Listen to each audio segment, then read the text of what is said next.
Hello everyone, this is Natalie Ledwell and I'd like to welcome you to the Inspiration Show. Today my very special guest is Patricia Cori. How are you, Patricia? I'm great, thank you, Natalie. It's an absolute pleasure to have you here today. You are the author of many different books, and we're going to talk a little bit about the subject of those previous books, but you've actually just written a book in fiction. It's fiction with a purpose, I think we can call it, which is the first book in a trilogy with a very important message, which I'm really looking forward to you sharing today. So, what we might do in this, the vein of the show that we normally do, is just start with your background, your story, and how you got into, the type of work it is that you do. Okay. I have to go way, way back because I'm no youngster, and back to my childhood as a clairvoyant child with a wonderful mother who really allowed me to express that, and I grew up with a lot of paranormal, extraordinary things occurring to me that in certain ways I thought were normal, because when you're a kid and you don't realize that not everybody has all of that let's say vision or whatever you would like to call it. So I grew up psychic, grew up clairvoyant, and had many intervals during my life when it became more and more powerful. And that brought me on the path of spirit. I grew up in San Francisco Bay Area, which is a wide open community, one of the, let's say, one of the most open places on the planet. Well, you're on the West Coast. And I was, let's say, at the birth of what we could call the spirit phenomenon, the spirit movement. I was there very active, learning about crystals, learning about healing, etc. And for all these years, that's what I've been most focused on, is serving the greater good, healing, bringing light as much as I can through the dark corners of the planet. And yes, sorry. Now, so you're actually the author of many books. Yeah. Let's talk a little bit about the subject that you normally, write about in the previous books before the Emissary. Okay, my first books are very popular. They're known as the Syrian Revelations, and these were channeled books from sixth dimensional beings, Syrian High Council, and they came in at a time when we were still a decade away from the Great Shift. And there was a lot of confusion of what we were going to go through. And there was a lot of conspiracy and a lot of dark, hidden agendas that are starting to come to light now.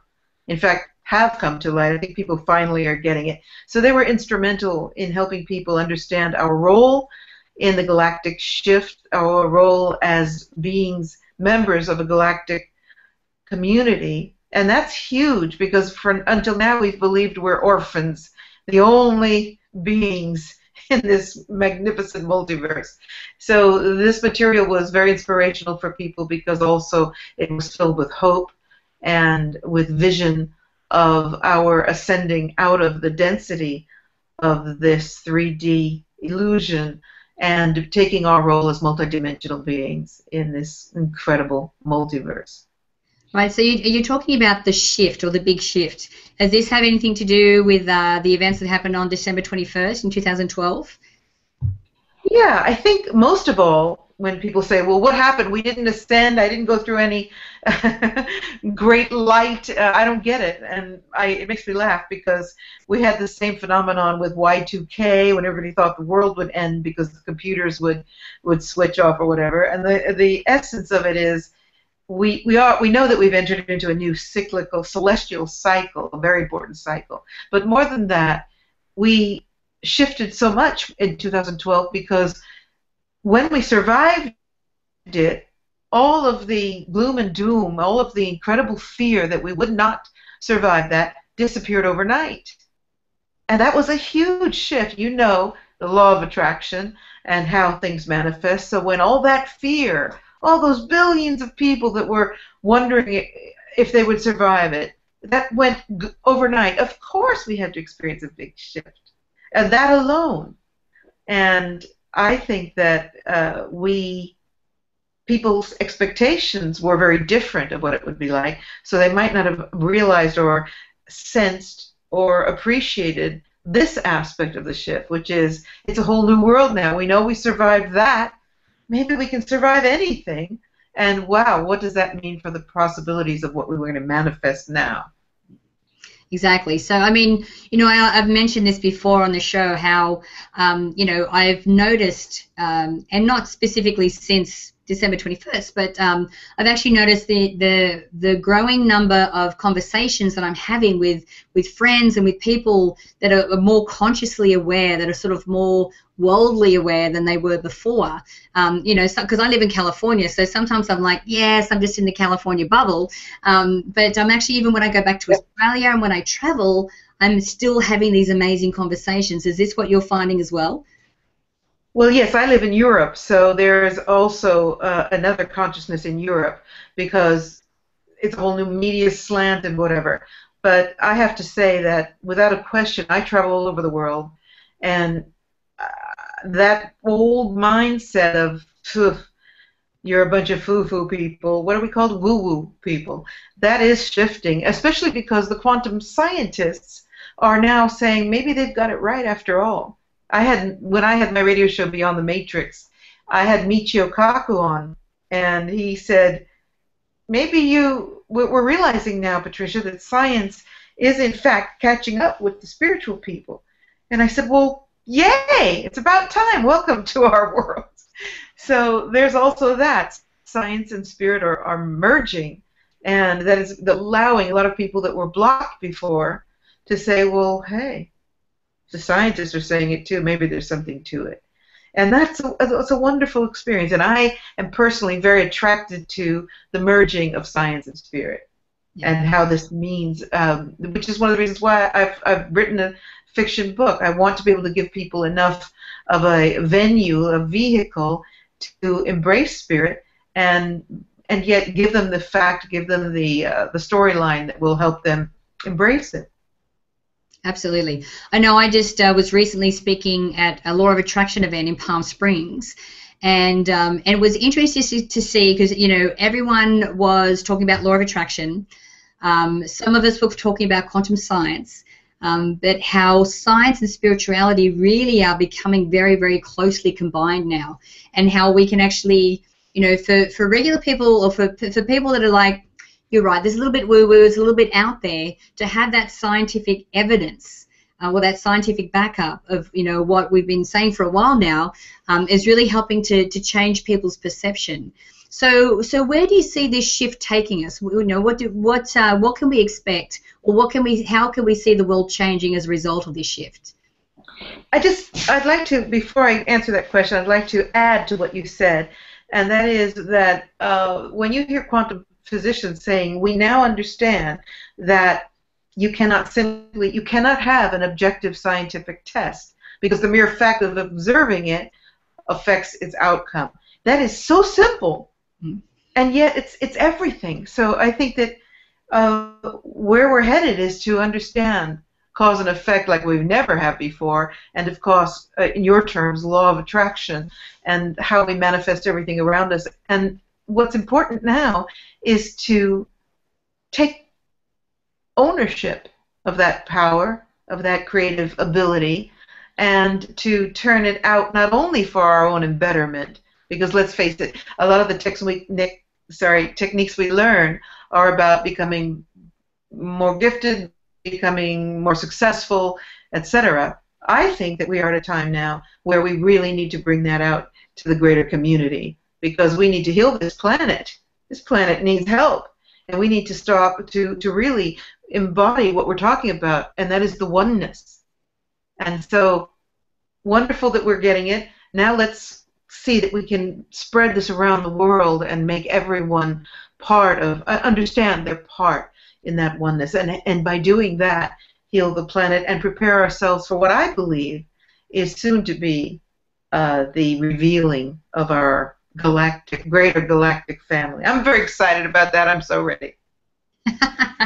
That sounds so awesome. So it sounds like this shift that we're going to be experiencing is really helping us to completely comprehend and understand how we are all connected. We all are part of God, or the one source, and how we're connected and interrelated to each other. And so it helps us to not just take better care of ourselves and our fellow man, but the planet as well. which brings me to your latest book, The Emissary. So tell us a little bit about your motivation behind, writing Emissary, and why where you see this trilogy going. Well, I kind of didn't have much to say about it because I woke up one morning and I was guided from my guides who said, it's time to write a movie now. It's time to talk to more people now. It's time to, I was like, a movie? Whoever wrote a movie? So I said, okay. I looked on the internet, how to write a screenplay, and got the software, and off I was, off and running to write this movie. And it was so exciting because, in fact, these characters sort of took their own life and started speaking and telling the story. And there are obviously aspects of things that are important to me, like any other writer. So there are messages there about the ecology of the earth would be the primary story. But I've managed to sip in some other little aspects, like the one world order, the secret government that rules the planet, or believes they do, and what we're up against. Because I think that it's important not to be afraid to know what we're up against, because that's an easier cure of what we're going to do about it. So there are the people that say, no, no, no, I only want to manifest beauty and light. And then I'm from the school of, well, let me see it all. I'm not afraid of any dark things. I want to know it. Let me see it. We came from the dark at some time, didn't we? We jumped out from source. We plunged into the darkness, and we're returning to source on this incredible spiral of light. So it brings forward issues that I think are important for us to know about, and also because you've got to, if you're going to tell a story, you've got to have an antagonist, right? Right. So it's a study of dark and light, and it's a story about the earth appealing to the human race, and the whales are the voice, and the hero, Jamie, is the emissary for them. Wonderful. So, so tell me about some of the issues that you would like to be brought to light as a result of the book. Well, I'm out here screaming a lot about sonar and what's being done to the oceans, because what people don't know, what many people don't know, is that there are several new programs that will be from the Navy that will be blasting untold volume of sonar through the oceans around the states, particularly where you are, and that's the end of the, that is the migrating area for so many cetaceans. And they're going to be doing more, and they're going to be louder, and apparently doesn't seem to be any human outcry about this. So it's carte blanche for the Navy. They're even going to blast nesting areas for right whales. That will mean that they won't be able to birth their young. It's a very serious issue, and I want to talk about it. And so I've brought it through in the book so that people can hear about it and question, could this really be real? And yes, it is, and it's urgent, and I think that we need to do something about that, because a deaf whale is a dead whale. And what's happening is these excruciating sounds are blowing the brains right out of our whales and dolphins. That can't continue. It just can't. We have to take some sort of action. And that's one. And then, of course, the question of oil, the oil drillers and what they're doing to our oceans. But again, it's a suspenseful, action-packed storyline so that I can tell those issues and involve people without having a reaction of, this is too heavy, I don't want to deal with it. Let's deal with it. Let's change it. I agree. So if someone's reading the book and they're really moved to want to be taking some kind of action, is there somewhere in the book that we can do this, that lines, out details for us where we can do that, or what do you recommend we can do if we really want to take some action to stop this? I have a new organization called Save Earth's Oceans. My website is saveearthsoceans.org. It's new. I'm looking for volunteers. I need donors. I need a lot of help to make this work. And